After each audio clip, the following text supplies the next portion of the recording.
ನಮಸ್ಕಾರ ಸ್ನೇಹಿತರೆ, ನಾನು ಡಾಕ್ಟರ್ ಅಶೋಕ್. ಹಿಂದೆ ಒಂದು ಕಾಲದಲ್ಲಿ, ಅಂದರೆ ಸಂವಿಧಾನ ಜಾರಿಯಾಗುವ ಮೊದಲು ಮೇಲ್ಜಾತಿಯವರು ಬಳಸುವಂತ ಕೊಳ, ಬಾವಿ ಮತ್ತು ದೇವಸ್ಥಾನಗಳಲ್ಲಿ ಪ್ರವೇಶ ನಿಷೇಧಿಸಲಾಗಿತ್ತು.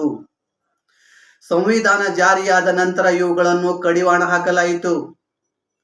ಸಂವಿಧಾನ ಜಾರಿಯಾದ ನಂತರವೂ ಕೆಲವರು ಮನುವಾದಿಗಳು ಮತ್ತೆ ಮತ್ತೆ ದಲಿತರನ್ನು ಕೆಣಕುತ್ತಾನೆ ಇರುತ್ತಾರೆ. ಬಿಜೆಪಿ ಸರ್ಕಾರ ಇದ್ದ ರಾಜ್ಯದಲ್ಲಿ ಮನುವಾದಿಗಳಿಗೆ ಕೊಂಬು ಬಂದಂತಾಗಿದೆ.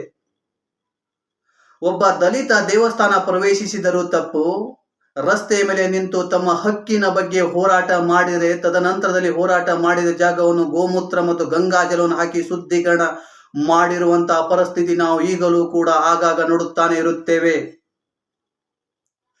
ಗೋಮೂತ್ರಕ್ಕೆ ಇದ್ದ ಮರ್ಯಾದೆ ದಲಿತರಿಗೆ ಇಲ್ಲದಂತ